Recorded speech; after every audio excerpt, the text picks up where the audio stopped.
আসসালামু আলাইকুম। আমি মোহাম্মদ শাহিনুর রহমান। আশা করি আপনারা সবাই ভালো আছেন, সুস্থ আছেন। আমিও অনেক ভালো আছি, সুস্থ আছি। আজকে হাঁটছি আমি চরের ভিতর দিয়ে, রাস্তা দিয়ে। মাথার উপরে দেখতে পাচ্ছেন একটা ছাতা, ঘাড়ের উপরে দেখতে পাচ্ছেন একটা ব্যাগ। প্রচণ্ড রোদ, এই রোদের ভিতর হেঁটে হেঁটে যাচ্ছি চরের ভিতর দিয়ে। চতুর্পাশে যদি আমি দেখাই তাহলে বুঝতে পারবেন। প্রচণ্ড রোদ, ছাতা মাথায় নিছি, হাঁটা শুরু করলাম। তো চর অঞ্চলে চলাফেরা করা খুবই কষ্ট, সেটা দেখতে পাচ্ছেন আপনারা আমাকে দেখে। ছাতা দিয়ে হেঁটে হেঁটে যাচ্ছি। তো এই চরের ভিতর হাঁটতে গেলে আপনার অবশ্যই একটা ছাতা ব্যবহার করতে হবে। ছাতা যদি না নিয়ে আসেন আপনার যাওয়াটা অনেক কষ্ট হবে। এই পাশে দেখতে পাচ্ছেন কৃষকেরা পাট ধুচ্ছে। এই পাশে দেখতে পাচ্ছেন পাটের যে আমরা বগুড়া ভাষায় একটা শিনটা বলি, দেখতে পাচ্ছেন। আপনাদের ওখানে, আপনাদের এলাকায় পাটের যে কি বলে সেটা আমি জানি না, তবে দেখতে পাচ্ছেন যে চরের ভিতরে হেঁটে হেঁটে যাচ্ছি। তো আপনাদের এলাকায় পাটের যে আমাদের এখানে শিনটা বলে, আপনাদের ওখানে কী বলে সেটা আপনি বলবেন, সেটা আমার কমেন্টে জানাতে পারেন। এই হলো চরের, দেখতে পাচ্ছেন গরু এখানে বাঁশের পাতা খাচ্ছে, দেখতে পাচ্ছেন।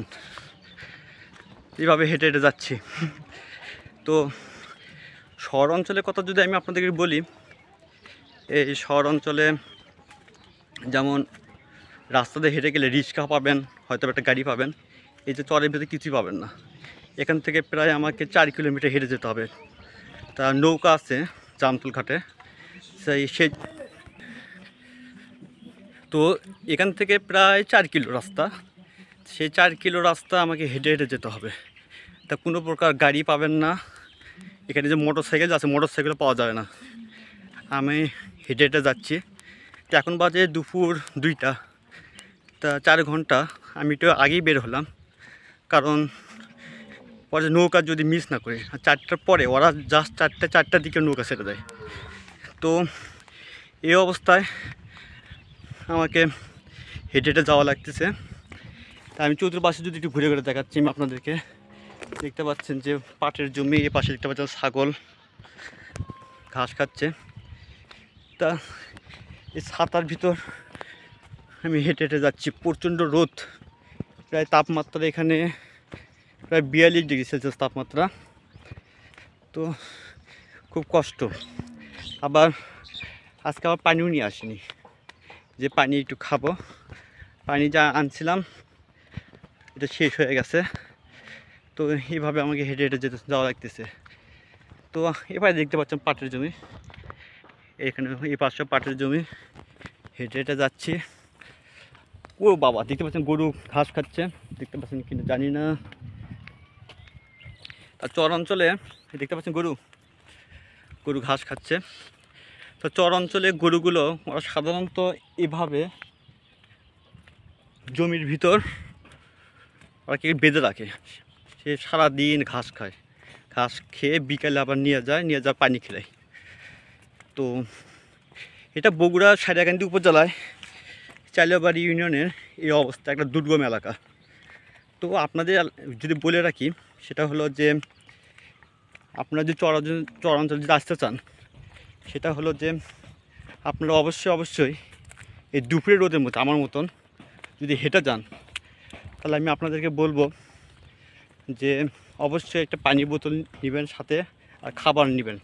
খাবার কোনো মতেই রেখে আসবেন না, কারণ এখানে আপনি হোটেল পাবেন না, রেস্টুরেন্ট পাবেন না, কোনো কিছু পাবেন না।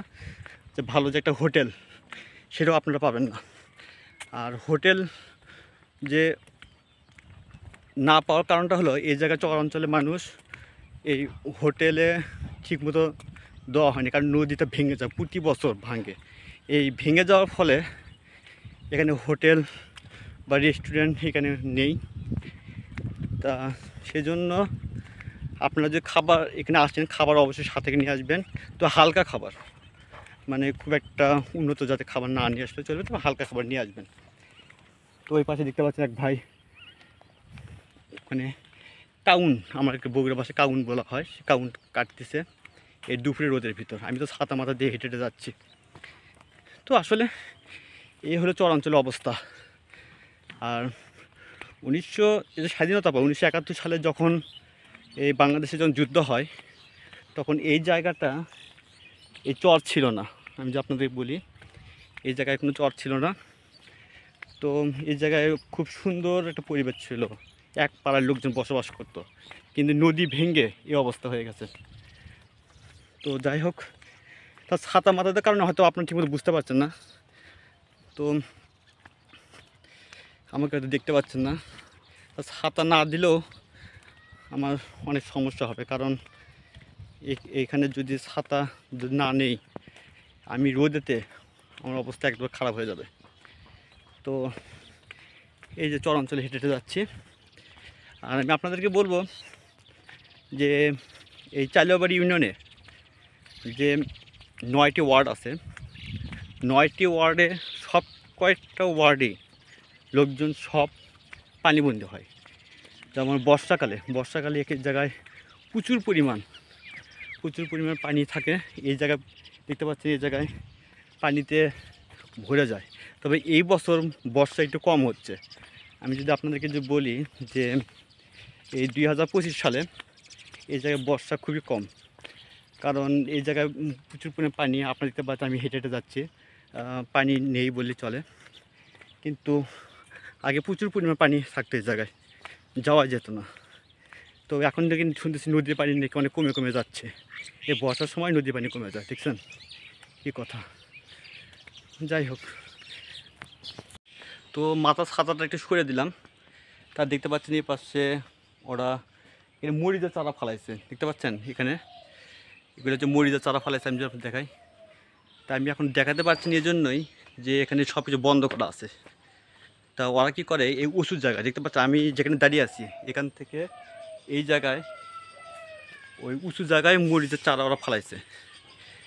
ওরা করে কি, এই মরিচের চারাগুলো এই জায়গায় পানি যেন না জমে, সেই জন্য ওরা কী করে, ওই জায়গায় আপনার ওই মরিচের গাছগুলো ওরা লাগায়। তা আমি এখন হেঁটে হেঁটে যাচ্ছি। তা চরাঞ্চলের রাস্তাঘাট নেই বলে চলে, রাস্তাঘাট যদি থাকতো তাহলে এখানে হয়তো গাড়ি বা মোটর সাইকেল এভাবে থাকতো। এই পাশে আচ্ছা, তো এ পাশে দেখতে পাচ্ছেন যে চরাঞ্চলে মানুষের ঘর বাড়ি। তো ওনারা নদী ভেঙে এই জায়গায় বসবাস করতেছে। দেখতে পাচ্ছেন এই জায়গায় বিদ্যুৎ আছে, দেখতে পাচ্ছেন আমার মাথার উপরে দেখতে পাচ্ছেন বিদ্যুতের খুঁটি, এই জায়গায় বিদ্যুৎ আছে। এ পাশে দেখতে পাচ্ছেন গরু ঘাস খাচ্ছে। তো এই জায়গায় বিদ্যুৎ আছে। তো এই যে আমার পিছনে যেগুলো বাড়িঘর দেখতে পাচ্ছেন, তো এই বাড়িঘরগুলো ওনারা করছে কি, এই চরাঞ্চলের মানুষগুলো বিভিন্ন জায়গার থেকে নদী ভেঙে বাড়িঘর এই জায়গায় করছে। এগুলি সম্পূর্ণ টিনের ঘর। এ পাশে দেখতে পাচ্ছেন কিছু গরু ছাগল, দেখতে পাচ্ছেন। তা এই হয়েছে আপনাদের আমি দেখাচ্ছি। তো আমি হেঁটে হেঁটে যাচ্ছি, ছাতাটা ব্যাগের ভিতরে রাখছি, দেখতে পাচ্ছেন। তো ব্যাগ করছি আমি ঘাড়ের উপরে রাখলাম। তো এখন আবার যাচ্ছি। তো এই জায়গায় একটু ছায়া আছে, চতুর্পাশে একটু গাছ দেখতে পাচ্ছেন, যার জন্য একটু ছায়া, যার জন্য এই ছাতাটা ব্যাগের ভিতরে রাখলাম। তার চরাঞ্চলে যদি আপনারা আসতে চান, দেখতে পাচ্ছেন যে রাস্তা, উড়ে বাপরে বাপ। তা চরাঞ্চলে যদি আপনি আসতে চান, তো হাঁটার প্রস্তুতি নিয়ে আসবেন। যদি যারা হাঁটতে পারে তারা চরে আসতে হবে, যদি যারা না হাঁটতে পারে তারা চরে আসার দরকার নেই। তা আল্লাহর রহমতে আমার হাঁটার অভ্যাস আছে, যেহেতু হাঁটার অভ্যাস আছে যার জন্য কোনো সমস্যা হয় না। যার জন্য দেখতে পাচ্ছেন যে প্রায় এখান থেকে প্রায় 4 কিলো রাস্তা আমাকে হেঁটে যাওয়া লাগতেছে, প্রায় মানিকদার থেকে। তা মানিকদারে আমি বাজার থেকে তো এখানে হাঁটা শুরু করলাম জামতল ঘাটে। তা 4টায় নৌকা আছে আমার, সেই জন্য হাঁটা শুরু করছি। এখন বাজে 2টা 10 বাজে, এখনও 2 ঘন্টার সময়। তা আস্তে আস্তে যাচ্ছি, কারণ রাস্তাঘাটের অবস্থা খুব একটা ভালো না, সেজন্য আস্তে আস্তে হেঁটে হেঁটে যাচ্ছি। তা 2 ঘন্টার ভিতরে আমাকে পৌঁছতে হবে যেভাবে হোক। এ পাশে দেখতে পাচ্ছেন যে তার ভাই বোন, সম্ভবত ওর ভাই কী করছে, রাস্তায় এখানে আসলো, ও বোন কী করে নিয়ে গেল। যে কোনো সময় তো একটা সাইকেল হোক মোটর সাইকেল আসতে পারে, অ্যাক্সিডেন্ট হওয়ার সম্ভাবনা আছে। যার জন্য ওর বোন কী করলো, ভাইকে নিয়ে গেল। তা এইভাবে আমি হেঁটে হেঁটে যাচ্ছি। এই পাশে দেখতে পাচ্ছেন ঘর বাড়ি, দেখতে পাচ্ছেন। তা এটা আমাদের বগুড়া ভাষায় সিন্টার ঘর বাড়ি বলা হয়। আপনাদের এলাকায় কি বলে সেরকম কমেন্টে জানাতে পারেন। তো এই পাশে দেখতে পাচ্ছেন ছাগল বেঁধে রাখছে, দেখতে পাচ্ছেন। তো আমি রাস্তা দিয়ে হেঁটে হেঁটে যাচ্ছি, তো অনেক কষ্ট। তো ওই পাশে দেখতে পাচ্ছেন যে কৃষক ভাইয়েরা পাট ধুচ্ছে আর কি। তা পানি নেই, যার জন্য পানি না থাকার কারণে ওরা এই জায়গায় পাট পরিষ্কার করতেছে, দেখতে পাচ্ছেন। এখানে হয়ে যায়, তো পানি কম থাকার কারণে এই সমস্যাটা হয়েছে। তো রাস্তাঘাট অবস্থায় দেখতে পাচ্ছেন যে কোনো সময় ভেঙে যাবে এটা। তা আপনারা তো খুব একটু আরামে আছেন, চরাঞ্চলে যে কষ্ট মানুষের সেটা তো আপনারা হয়তো বুঝতে পারবেন না। তো আমি দেখাচ্ছি। তো যদি এই চরাঞ্চলে যদি আসতে চান, আমি আবারও বলছি, তো বুঝে সুঝে আসবেন। যদি হঠাৎ করে যদি আসেন, যে বিপদে পড়েন, কীভাবে আপনারা চলাফেরা করবেন সেটা আমি আপনাদের দেখাচ্ছি। আর মাঝে মাঝে একটু রেস্ট নেবেন, কারণ হয়তো আপনি রাস্তাতে হেঁটে হেঁটে যাচ্ছেন, দেখা গেল যে কোনো একটা হয়তো গাছ আছে, সেই গাছের নিচে ওখানে ছায়া, ওখানে আপনারা হয়তো বা বসে একটু বসে একটু রেস্ট নিলেন, তারপর আবার হাঁটা শুরু করলেন। তো এই জায়গায় নৌকো আপনি ঠিক মতো পাবেন না, জাস্ট চারটায় ওরা ছেড়ে দেবে। চারটার যদি আপনি 1 মিনিট 2 মিনিট যদি দেরি হয়, আপনাকে এখানে বসে থাকতে হবে।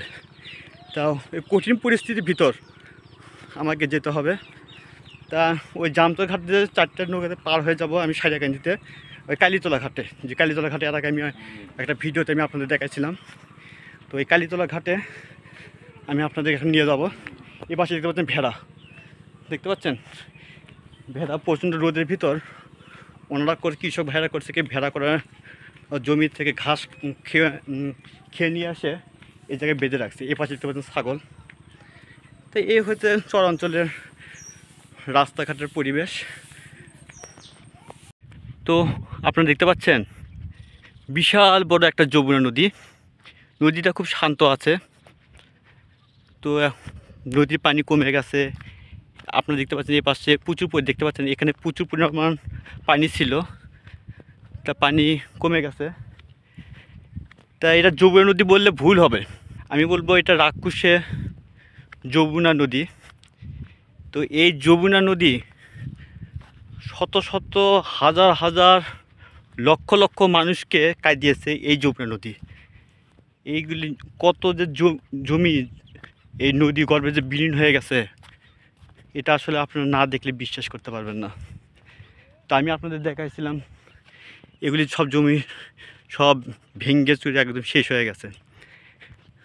তা এই হচ্ছে চরাঞ্চলের রাস্তাঘাট। এ পাশে দেখতে পাচ্ছেন যে নদী। তো এই নদীগুলো তাকালে মনে হয় খুব শান্ত হয়ে আছে। যখন বর্ষার সময় পানি, এখন হলো বর্ষার সময়, কিন্তু নদীর বর্ষা খুব কম, নদীর পানি খুব শুকিয়ে গেছে আর কি। যখন এটা ভয়ঙ্কর রূপ ধারণ করে এই যমুনা নদী, তখন মানুষের হাহাকার সৃষ্টি হয়ে যায়। সব এই নদী গর্ভে চলে যায়, জমি মানুষের ঘর বাড়ি সব বিলীন হয়ে যায়। তো আমি যদি এই পাশে যদি দেখাই, তাহলে দেখতে পাচ্ছেন যে কৃষকেরা এখানে পাট চাষ করেছে। তো এখন পাট কাটার সময় এই পাট কেটে ওনারা করবে কি, এই যমুনা নদীতে জাগ দিবে। তা জাগ দেওয়ার পরে ওনারা করবে কি, পাট থেকে আঁশ ছেড়ে বাজারে বিক্রি করবে। তো এই রাস্তা দিয়ে আমি হেঁটে হেঁটে যাচ্ছি। এখানে দেখতে পাচ্ছেন যে প্রচুর পাট গাছ। আসলে চরাঞ্চলের সৌন্দর্য এটা একটা সৌন্দর্য। আর এখানে দেখতে পাচ্ছেন যে একদম নীরব নিস্তব্ধ, কোথাও কোনো লোকজন নেই। তা যেহেতু লোকজন নেই, আমি তাও এখন হেঁটে হেঁটে যাচ্ছি। তো দেখতে পাচ্ছেন, তো একটা লোকও আপনারা পাবেন এই জায়গায়, দেখতে পাচ্ছেন। তো আল্লাহ প্রচণ্ড রোদের ভিতরে হেঁটে হেঁটে যাওয়া লাগতেছে, যার জন্য লোকজন ঘর থেকে বেরো হয়নি। তা শহর অঞ্চলের মতো পাবেন না। শহর অঞ্চলে যেমন যে সবসময় গাড়ি চলাচল করে, এই জায়গায় তেমন অতটা আপনারা পাবেন না। তা খুব কষ্ট করে যেতে হয়। এ পাশে দেখতে পাচ্ছেন যে একটা বড়ই গাছ।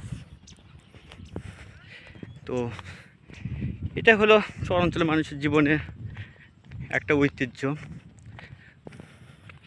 তা আকাশে একটু মেঘও হয়েছে, দেখতে পাচ্ছেন আকাশে প্রচুর মেঘ, যে কোনো সময় বৃষ্টি নামতে পারে। তো আমাকে একটু জুড়ে যেতে হচ্ছে, ব্যাগ কী করছে ঘাড়ের উপরে রেখেছে, তাই একটু জুড়ে জুড়ে যেতে হবে, কারণ যে কোনো সময় বৃষ্টি নামতে পারে। আর বৃষ্টি নামলে এই চরাঞ্চলের সবচেয়ে বড় একটা বিপদ। তো আমাকে যেভাবে হোক খুব দ্রুত গতিতে নৌকা যেতে হবে। আর সময় আছে 1 ঘন্টা, 1 ঘন্টার ভিতর যেভাবে হোক পৌঁছাতে হবে। তো 1 ঘন্টা আগে পৌঁছাতে হবে, 15 মিনিট আগে, না হলে নৌকা যদি ছেড়ে যায় তাহলে আমাকে এখানে থেকে যেতে হবে। এখন থাকার মতো কোনো পরিবেশ নেই, সেজন্য দেখতে পাচ্ছি আকাশে প্রচুর মেঘ হয়েছে। তো বৃষ্টি আসার আগেই আমাকে জোরে জোরে যেতে হবে নৌকার কাছে, এবং ওখান থেকে আমাকে যেতে হবে সাইরাকান্দি কালীতলা ঘাটে। তো ওই পাশে দেখতে পাচ্ছেন যে আমার পিছনে একটা ছোট বাচ্চা ছাগল নিয়ে যাচ্ছে। ছাগল তোমার? হ্যাঁ, তোমার না? ছাগল কি তোমার? এটা ও মন না গেলে তা ছাগল তুমি টান দিচ্ছ কেন? ছাগল নিয়ে যাচ্ছ কেন? ও এমনি আচ্ছা যাও, নিয়ে যাও। ওই পাশে কৃষক ভাইয়েরা পাট ধুচ্ছে। তা পাট ধুয়ে ওনারা করতেছে কি, এই জায়গায় পাটের গাদি ইয়ে করতেছে, মানে এখানে 40টা আছে। এখানে আপনারা দেখতে পাচ্ছেন এখানে 40টাতে 1 গাদি বলা হয়। এখানে অনেকগুলো গাদি, আমার গোনার সময় নেই।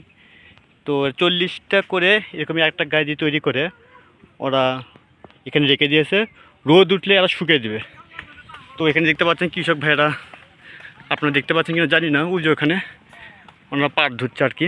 আমি যদি আরেকটু যদি দেখাই তাহলে তো বুঝতে পারবেন। ওই যে ওইখানে, তা ওখান থেকে ক্যামেরা নিয়ে যাওয়া সম্ভব হচ্ছে না, নাহলে আমি আপনাদেরকে দেখাইতাম। আমি দূর থেকে একটু দেখাচ্ছি। আর এই পাশে যদি দেখাই, তারা পাট ধুয়ে এই জায়গায় ওনারা গাদি দিচ্ছে আর কি। এখানে 40টা দিয়ে 1 গাদি বলা হয়। তো যাই হোক, আমি এখন আবার হাঁটা শুরু করলাম।